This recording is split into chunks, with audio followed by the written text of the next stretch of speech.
नमस्कार। India news के sports page पे आपका स्वागत है। मैं हूं राजीव मिश्रा और आप देख रहे हैं अपना पसंदीदा शो रणयुद्ध। रणयुद्ध में आज बात करेंगे पहले वनडे मुकाबले के बारे में जो लखनऊ में खेला गया। इस मैच में दक्षिण अफ्रीका ने तो मैच जीता, लेकिन दिल जीतने का काम किया संजू सैमसन ने।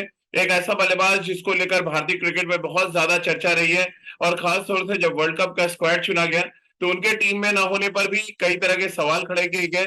और हर बार जब से टीम चुनी गई, हर बार जब वो बल्लेबाजी करने आते हैं, मानो उनका बल्ला चीख चीख के ये बोल रहा होता है कि उनको स्क्वाड में होना चाहिए था। शानदार कोशिश की उन्होंने। भारत 10 रन से मैच जरूर हार गया, लेकिन इस हार और जीत के बीच में सिर्फ और सिर्फ कोई चर्चा में रहा तो वो संजू सैमसन रहे।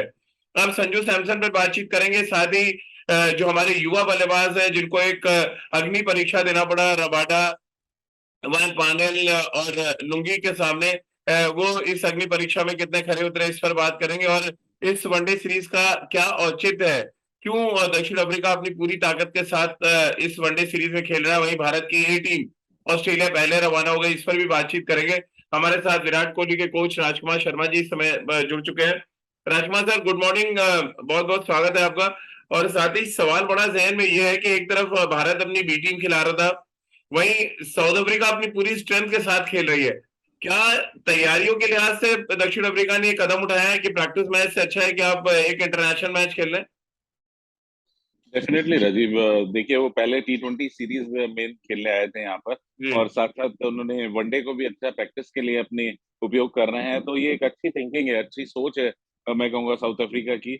वहीं पर भारत की भी मैं तारीफ करना चाहूंगा BCCI की, कि उन्होंने टीम को इतनी जल्दी ऑस्ट्रेलिया भेज दिया है, सो जी। दैट हमारी टीम भी एक्लेमेटाइज हो सके वहाँ की कंडीशन से। क्योंकि बहुत डिफरेंट कंडीशंस हैं, भारत में आप खेल रहे हैं या आप ऑस्ट्रेलिया में खेल रहे हैं, तो आपको बिल्कुल डिफरेंट क्रिकेट खेलनी पड़ती है। कि वहां पर जो जिस तरह का बाउंस रहता है विकेट में, बहुत बड़े ग्राउंड्स हैं, जिस तरह वहां पे फील्डिंग की जरूरत होती है, आपको स्ट्रॉन्ग थ्रोज मारने होते हैं, बड़े गैप्स होते हैं, running between the wicket different है वहां पर और इंडिया के बीच में। क्योंकि जी। वहां पर आप हर बार दो देखते हैं जब भी आप बाउंड्री लाइन पर बॉल जाती है, क्योंकि ग्राउंड्स बहुत बड़े हैं। तो बहुत तरह की चीजें हैं जो वहां पे भारत को एक्लेमेटाइज होना पड़ेगा। और भारत ने एक उचित कदम मैं कहूंगा उठाया है। और साथ साथ तारीफ करने होगी साउथ अफ्रीका की भी, कि उन्होंने T20 सीरीज के बाद वनडे सीरीज को एक अच्छा अपना प्रिपरेशन का माध्यम बनाया है वर्ल्ड कप के लिए। अब मैच की थोड़ी बात कर लें राजकुमार सर। बारिश की वजह से मैच 40 ओवर का हो गया। यहाँ पर भारतीय गेंदबाजों का प्रदर्शन तो ठीक है, लेकिन जिस तरह से संजू सैमसन ने बैटिंग की, आपको लग रहा है वर्ल्ड कप में ना चुने जाने के बाद एक बड़ा ट्रांसफॉर्मेशन हम देख पा रहे हैं संजू सैमसन में? एज अ बैट्समैन जैसे हर मैच में वो आते हैं, और उनका बल्ला ये कहना चाहता है कि उनको टीम में होना चाहिए था। बिल्कुल राजीव, वो एक बहुत टैलेंटेड खिलाड़ी हैं, सभी हम मानते हैं कि उनमें बहुत टैलेंट है। और जब भी वो खेलते हैं तो बल्लेबाजी बहुत आसान सी दिखती है, कि आप जिस तरह वो एफर्टलेस शॉट्स खेलते हैं। लेकिन हम्म। एक कंसिस्टेंसी एक उनसे काफी दूर रही है हमेशा से। और वही उनकी एक वजह रही है कि वो रेगुलर नहीं रहे भारतीय टीम में, इतनी टैलेंट होने के बावजूद भी। और बिल्कुल आपने ठीक कहा है कि सिलेक्शन ना होने के बाद उन्हें थोड़ा सा, देखिए हर खिलाड़ी चाहता है वर्ल्ड कप खेलना। तो वहां पर ना सिलेक्शन होने के बाद वो अब एक पॉइंट प्रूव कर रहे हैं कि एटलीस्ट 50 ओवर क्रिकेट में उनकी जगह जरूर बनती है हम्म। टीम की 11 में। और मेरा मानना है कि इस तरह ही अगर वो परफॉर्म करते रहेंगे तो उनकी जरूर टीम में जगह बनेगी, क्योंकि वो एक बेहतरीन बल्लेबाज है। राजकुमार सर, उनके बैट की डाउन स्विंग की बहुत तारीफ होती है, जिस तरह से वो क्लीन हिटिंग करते हैं। और खास तौर से जिस तरह के वो पुल शॉट्स खेलते हैं, कल ऐसा लग रहा था बहुत कमांडिंग सिचुएशन में, फिर वो रबाडा हो चाहे वायन पानिल हो या लुंगी नगड़ी हो, सबके अगेंस्ट उन्होंने बहुत अटैकिंग बैटिंग की। और उस ट्रैक पर जहाँ पे बॉल थोड़ा स्पिन कर रहा था, केशव महाराज को अच्छा टर्न मिल रहा था, तबरेज शमसी को बहुत अच्छा टर्न मिल रहा था, उनके अगेंस्ट भी बहुत डोमिनेटिंग थे। और एक एक समय जो लग रहा था मैच बड़े अंतर से हम हार जाएंगे, उसको बहुत क्लोज मार्जिन पे ले आए 10 रन से, क्योंकि बहुत धीमी बल्लेबाजी शुरू में हुई थी। कैसे आप देख रहे हैं ओवरऑल एज अ पैकेज के तौर पर? क्या हम संजू सैमसन को टॉप 3 विकेट कीपिंग ऑप्शन में रख सकते हैं, या top batting wicket keeping option आप उनको देख रहे हैं? जी, वो दोनों ही फॉर्मेट में फिट होते हैं। अगर आप उनको सेकंड विकेट कीपर बैट्समैन रखें या एक बैट्समैन जो विकेट कीपिंग कर सकता है, तो वो हर लिहाज से उनकी इंटरनेशनल क्रिकेट में भारतीय टीम में जगह बनती है। तो हम्म। इसके मद्देनजर मुझे लगता है कि थोड़े से अनफॉर्चुनेट रहे हम, और अनफॉर्चुनेट रहने का एक बहुत बड़ा रीजन उनकी इनकंसिस्टेंसी रही है। जब वो हम्म। बल्लेबाजी करते हैं, जब वो खेलते हैं, तो उस दिन सभी उनके मुरीद हो जाते हैं, क्योंकि इतनी शानदार वो बल्लेबाजी करते हैं, इतने एफर्टलेस शॉट्स लगाते हैं कि सभी ये मानते हैं कि इनको रेगुलर होना चाहिए भारतीय टीम में। लेकिन हम्म। अनफॉर्चुनेटली ऐसा होता है कि अगले 2-3 मैचेस में वो अच्छा मतलब कोई खराब शॉट खेलकर या गैर जिम्मेदाराना शॉट खेलकर आउट हो जाते हैं, तो फिर उनके ऊपर वो क्वेश्चन मार्क आ जाता है कि मतलब ये कंसिस्टेंट नहीं है, ये जी। 3 मैचों में एक में रन बनाते हैं। लेकिन वो बहुत ही क्लास, जब वो खेलते हैं तो वाकई में उनकी बल्लेबाजी देखने में बहुत मजा आता है, किसी भी क्रिकेटर को, किसी भी उनके फैंस को, क्योंकि वो दोनों ही, भले आप फ्रंट फुट से देखें या बैक फुट से देखें, हम्म। उनके शॉट्स लाजवाब होते हैं और एफर्टलेस होते हैं, भले ही सामने रबाडा हो या पानल हो या कोई भी हो। राजकुमार सर, श्रेयस अय्यर एक और ऐसे बैट्समैन जिन्होंने 37 गेंदों में कल 50 बनाए। और संजू सैमसन का मैं देख रहा था, 63 गेंदों पे 86 रन उन्होंने बनाए। ऑलमोस्ट जो बड़ा अंतर था उसको कम करने का काम किया। अप्रोच को लेकर आप थोड़े सेटिस्फाइड हैं कि हमारे ये जो यंग जनरेशन के बैट्समैन है, चलिए 4 विकेट 5 विकेट निकल भी गया, ओवर्स भी निकल गए थे, लेकिन अप्रोच जो था वो बहुत पॉजिटिव रहा दोनों का, श्रेयस अय्यर का भी और संजू सैमसन का भी। नहीं, बहुत अच्छी बात है राजीव, ये और ये देखकर अच्छा लगता है कि भारतीय मतलब भारत का ये टेम्पलेट कभी भी नहीं होता था कि हम 3-4 विकेट आउट हो गए तो उसके बाद सर्वाइवल के लिए खेलने लगते थे। लेकिन अब ये डिफरेंट क्रिकेट भारतीय टीम खेल रही है कि जहाँ पे आपके अगर टॉप ऑर्डर 3-4 बल्लेबाज आउट भी हो गए, तो नीचे वाले बल्लेबाजों को, ऑलराउंडर्स को इतना भरोसा है अपनी एबिलिटी के ऊपर कि हम मैच जिता सकते हैं।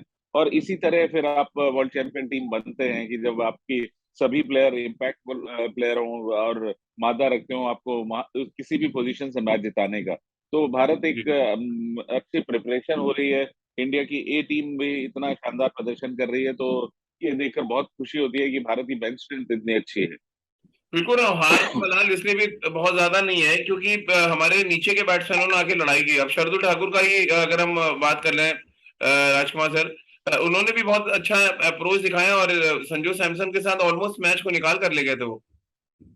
बिल्कुल, एक समय तो लगने लगा था कि शायद ये मैच हम जीत जाएंगे, लेकिन बहुत शानदार कोशिश दोनों ही यंगस्टर्स की, और शार्दुल ने गेंदबाजी में भी शानदार प्रदर्शन किया। तो कुल मिला के एक अच्छा पैकेज है शार्दुल भी वनडे क्रिकेट में। और वो एक जिसे कहते हैं उपयोगी खिलाड़ी हैं वो जी। कंट्रीब्यूट करते हैं अपनी गेंदबाजी से भी, बल्लेबाजी से भी। तो एक अच्छे टीम मैन है। और कल के मैच में बिल्कुल एक समय लग रहा था कि संजू सैमसन के साथ भारतीय मैच जीत जाएगा शार्दुल के साथ। अनफॉर्चुनेटली ऐसा नहीं हुआ, लेकिन देखकर अच्छा लगा। जो अप्रोच थी हमारे खिलाड़ियों की, यंगस्टर्स की, वो देखकर बहुत खुशी हुई। और थोड़ी बैटिंग में और बात अगर राजकुमार सर करें, थोड़ा अप्रोच बहुत नेगेटिव लगा। ऐसा लग रहा है अपने लिए बैटिंग कर रहे हैं ऋतुराज गायकवाड़ और ईशान किशन। 46 गेंदें खेली हैं 19 रन बनाने के लिए ऋतुराज ने। और जब मैच खत्म हुआ और जब एनालिसिस हो रहा था तो सबसे बड़ा फर्क यही लगा कि शायद कुछ गेंदें एक्स्ट्रा संजू सैमसन को खेलने को मिलती तो मैच जिता के ले जाते। देखिए, एक टॉप क्लास गेंदबाजी के सामने वो खेल रहे थे, और अभी इंटरनेशनल क्रिकेट में राजीव नए भी हैं वो।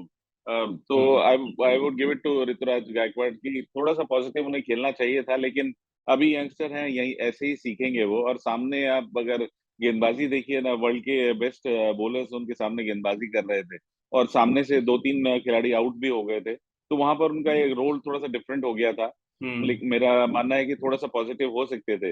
लेकिन एक यंगस्टर को आप इतना एडवांटेज देना चाहेंगे कि जी। अभी वो इंटरनेशनल क्रिकेट में नए हैं, और सामने से शानदार गेंदबाजी हो रही है, और आपकी टीम के 2-3 खिलाड़ी टॉप ऑर्डर के आउट भी हो गए हैं, इंक्लूडिंग द कैप्टन। तो थोड़ी सी जिम्मेदारी शायद लेने की कोशिश की उन्होंने, और अनफॉर्चुनेटली बाद में उसे कैपिटलाइज नहीं कर पाए अपनी स्टार्ट को। लेकिन राजकुमार सर, ईशान किशन और उनके बीच जो साझेदारी हुई वो इतनी स्लो थी कि एक समय तो 2 रन 2 ओवर पर रन से हम रन बना रहे थे। अब ईशान किशन को बॉब डाउन होना है ऐसे देखना लगता है कि जो टीम से हटाए गए उसका असर है उनकी बैटिंग पे दिख रहा है। वो अपने लिए बैटिंग करना चाहते हैं। ये जो इंडियन टीम का टेम्पलेट है उससे तो बिल्कुल अलग हट के बैटिंग थी ईशान किशन और ऋतुराज दोनों की। हाँ, वो थोड़ा सा अनफॉर्चुनेट था, और मतलब वो इंटेंट भी नहीं दिख रहा था राजीव, आपने हाँ, बिल्कुल वो ठीक कहा इंटेंट की बात जी। कि वहां पर अगर इंटेंट होता है और आपसे नहीं रन बन रहा है, कोई बात नहीं, लेकिन बहुत ज्यादा इंटेंट भी नहीं दिखाया दोनों ने, थोड़ा हम्म। सा सर्वाइवल के मोड में चले गए दोनों कि मतलब शुरू के 3 खिलाड़ी आउट हो गए हैं तो अब हमें सरवाइव करना है। तो वहां पर थोड़ी सी जरूर मुझे लगता है कि गलती हुई उनसे। और आने वाले समय में टीम मैनेजमेंट और कप्तान समझाएंगे उनको, और वो खुद भी रियलाइज करेंगे कि ऐसी क्रिकेट खेल के वो फिर इंडियन टीम में आना तो मुश्किल हो जाएगा, और साथ साथ आपको अपनी पॉजिटिव इंटेंट दिखानी ही होगी। ऑलराउंड प्रतिभा दिखाई शार्दुल ने। राजकुमार सर, बैटिंग तो अच्छी करी गई, गेंदबाजी में भी 8 ओवर में 35 रन 2 विकेट, सबसे सक्सेसफुल गेंदबाज रहे शार्दुल। एक अच्छे प्रोस्पेक्ट एक समय माने जा रहे थे, बीच में थोड़ा पैच भी आया व्हाइट बॉल क्रिकेट में। क्या ये थोड़ा बहुत जो पैचेस आते हैं आपको बेहतर क्रिकेट बनाते हैं, उनमें से एक है। वही कुछ और क्रिकेटर्स भी इसी मैच में खेल रहे थे, मिसाल के तौर पे हम सिराज और आवेश खान की बात करें, जिनको वर्ल्ड कप स्क्वाड में नहीं रखा गया। दोनों की एक बार फिर पिटाई हुई, सिराज ने 8 ओवर में 49 रन दिए, 8 ओवर में 51 रन आवेश खान ने। देखिए, शार्दुल ने सही मौके पर चौका मारा, मैं कहूंगा कि ऑलराउंड प्रदर्शन किया, गेंदबाजी से भी और बल्लेबाजी से भी। और वो एक अच्छे ऑलराउंडर हैं। और जहां तक कि आवेश खान और सिराज की बात है तो बिल्कुल ये थोड़ा सा चिंता का विषय है कि वो काफी एक्सपेंसिव रहे हैं। हम्म। और दोनों शानदार और गेंदबाज लगातार हैं। मैचों और में रन दे रहे हैं, दिक्कत ये है राजकुमार लगा सर। जी। बिल्कुल हमारे फास्ट बॉलर्स को अभी लेटली, राजीव, सभी को आप इन दोनों के हाँ हाँ। अलावा ऊपर भी देखिए तो सभी को रन पड़ रहे हैं। और ये वाकई में एक चिंता सी हो गई है एक समय।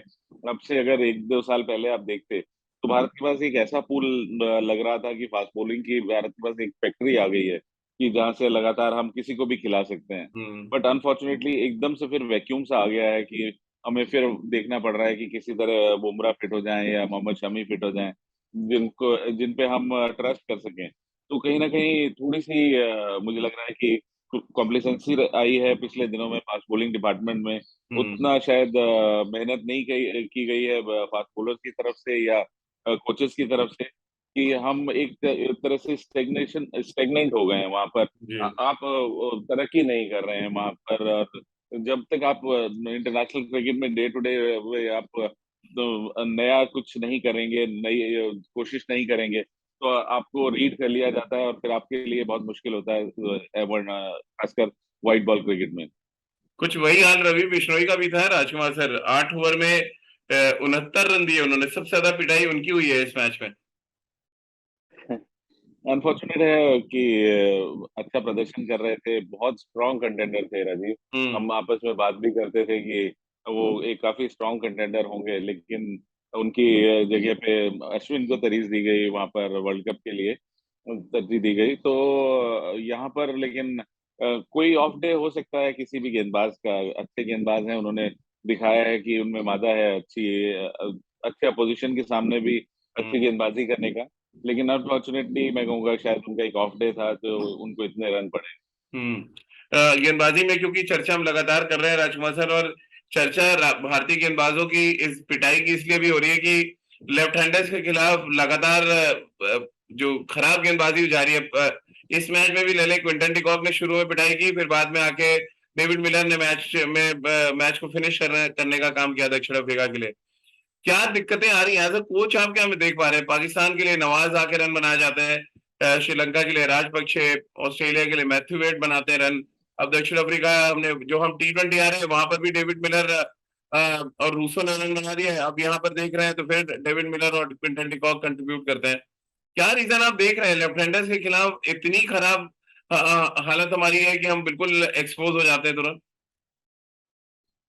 हाँ, ये बिल्कुल चिंता का विषय है राजीव। और मुझे लगता है कि यहाँ पर काम करने की जरूरत है बॉलिंग कोच को, कि वो मतलब प्रैक्टिस कराएं, एक सेट फील्ड दें कि आपकी ये फील्ड है, आप लेफ्ट हैंडर के अगेंस्ट गेंदबाजी कर रहे हैं, आप अपने आप असेस कीजिए या मैं आपको असेस करता हूँ कि आप कितने रन दे रहे हैं।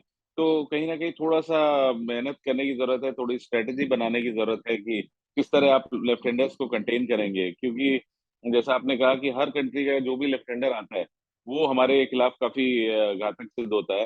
तो अब जरूरत है कि हम इस स्ट्रेटजी पर भी काम करें कि हमें लेफ्ट हैंडर्स के खिलाफ किन गेंदबाजों को गेंदबाजी करानी है और किस तरह की गेंदबाजी करानी है। लेकिन आप ये नहीं कह सकते कि एक लेफ्ट आर्म स्पिनर या लेग स्पिनर लेफ्ट हैंडर को बॉल ही नहीं डालेगा। जी। तो वो तो बड़ी अजीब सी सिचुएशन हो जाती है कि अगर अपोजिशन टीम में 4 लेफ्ट हैंडर हैं तो आप फिर ढूंढते हैं कि आप एक ऑफ स्पिनर खिलाइए, तो वो एक टीम का कॉम्बिनेशन काफी खराब हो जाता है। तो जी। कहीं ना कहीं हमारे जो लेग स्पिनर हैं या लेफ्ट हैंड स्पिनर्स हैं, उन्हें डालना आदत डालनी होगी कि किस तरह हम लेफ्ट हैंडर्स को भी कंटेन करें या उन्हें जी। आउट करने के लिए जाएं, उनसे बचने के लिए नहीं जाएं। जब आप उन्हें आउट करने के लिए जाएंगे तो आप के पास एक पॉजिटिव इंटेंट है। आप सामने अगर छक्का खा रहे हैं कोई बात नहीं है, लेकिन अगर आप स्वीप के और पुल के छक्के खा रहे हैं या कट के छक्के खा रहे हैं तो वो खराब गेंदबाजी है। बिल्कुल, और एक बड़ा एग्जांपल है राजकुमार सर कि जिस तरह से केशव महाराज और शमसी ने गेंदबाजी की। ईशान किशन बिल्कुल कंफर्टेबल नहीं थे केशव महाराज के अगेंस्ट। तो ये दर्शाता है कि अगर आप लाइन आपकी सदी हुई है और उन्होंने जब उनको टर्न मिला था तो वो राउंड द विकेट आके डालने लगे ओवर द विकेट की जगह, ताकि एलबीडब्ल्यू के भी चांसेस बने। ये सब दिखाता है कि आप आपके पास क्वालिटी होनी चाहिए, ना कि आप ये देखें कि आप लेफ्ट हैंडर के अगेंस्ट लेफ्ट हैंडर नहीं लगाएंगे या राइट हैंडर के अगेंस्ट माउथ स्पिनर नहीं लगाएंगे। अब राइट हैंडर्स के अगेंस्ट अगर ऐसा होता तो फिर मुरलीधरन, हरभजन सिंह और अश्विन जैसे गेंदबाज तो सबसे ज्यादा आउट जो किया उन्होंने वो राइट हैंडर्स को ही किया है। बिल्कुल राजीव, आपने आपने एक बहुत अच्छी बात कही कि क्वालिटी होनी चाहिए। अगर हम्म। आपके पास क्वालिटी है तो आप कोई भी अपोजिशन बल्लेबाज है आप उसको कंटेन कर सकते हैं, उसको आउट कर सकते हैं। आपके पास कितना कंट्रोल है, कितनी आर्ट है आपके पास गेंदबाजी में, उस हम्म। पे बहुत डिपेंड करता है। और आप उठाकर देख लीजिए पुराने जितने भी स्पिनर्स हैं, भले वो शेन वॉर्न हो या मुरलीधरन हो, हरभजन हो, फॉर दैट मैटर कुंबले हो, ये किसी भी इन्होंने कभी ऐसा नहीं देखा कि हम लेफ्ट हैंडर को नहीं डालेंगे या राइट हैंडर को ही डालेंगे। तो आप में अगर क्वालिटी है, कॉन्फिडेंस है, तो आप किसी भी सरफेस पे किसी भी अपोजिशन के सामने वो बेहतर प्रदर्शन कर सकते हैं और अपनी टीम को मैच जिता सकते हैं। चलिए चलते चलते एक आखिरी सवाल, क्योंकि राजकुमार सर 2 मैचेस और बचे हैं। एक तो क्या उम्मीद आपको लग रही है हमारे युवाओं से, क्या वो सीरीज अभी भी कमबैक कर सकते हैं? और दूसरा, 2023 के लिहाज से कितना इंपॉर्टेंट सीरीज आप देख रहे हैं? क्योंकि कुछ खिलाड़ी ऐसे हैं इसमें जो 2023 वर्ल्ड कप में अपनी जगह बना सकते हैं, क्योंकि कुछ खिलाड़ी निश्चित रूप से जो अभी सीनियर टीम में है वो हो सकता है अगले साल ना हो वनडे क्रिकेट के लिए। तो बहुत इम्पोर्टेंट है देखिए यंगस्टर्स के लिए सीरीज। और बिल्कुल आप ऐसी टीम के अगेंस्ट अगर प्रदर्शन अच्छा करते हैं तो राजीव वो काउंट होता है, क्योंकि ये एक ऐसी स्ट्रांग टीम है साउथ अफ्रीकन टीम जिस जो फुल फ्लेज पूरा अपना पूरे दम से खेल रही है और पूरी मतलब उनकी फर्स्ट 11 है, ऐसा नहीं है कि उनकी ए टीम है। तो यहाँ पर अगर आप अच्छा प्रदर्शन करते हैं तो अपना बिल्कुल आप अपना दावा ठोकते हैं कि सीनियर टीम में आने का। और बहुत अच्छा मौका है। और प्लेयर लाइक संजू सैमसन अगर इस सीरीज में एक और बड़ा 100 करते हैं या जी। बड़े रन बनाते हैं तो जरूर कहीं ना कहीं सेलेक्टर्स उन्हें देखेंगे कि अगर T20 में उनकी जगह नहीं बनी तो एटलीस्ट वनडे वर्ल्ड कप में उनकी जगह बने, जो कि सभी देखना चाहते हैं। इवन मैं भी उनका बड़ा फैन हूँ, जिस तरह की वो बल्लेबाजी करते हैं। तो मैं चाहूंगा कि वो एक दो बड़ी पारियां खेलें और जरूर वर्ल्ड कप की टीम में अपना नाम लिखवाएं। चलिए राजकुमार सर, बहुत बहुत शुक्रिया आपका हमारे साथ बातचीत करने के लिए। तो वनडे सीरीज का पूरा एनालिसिस हम राजकुमार सर और अपने तमाम और क्रिकेट एक्सपर्ट्स के साथ आपके सामने लाते रहेंगे, और कोशिश करेंगे कि 2023 से पहले वो कौन से युवा खिलाड़ी हैं जिन पर निगाहें होंगी, उनके बारे में भी और थोड़ा डिटेल में बातचीत करें। आप सभी का बहुत बहुत शुक्रिया हमारे साथ जुड़ने के लिए।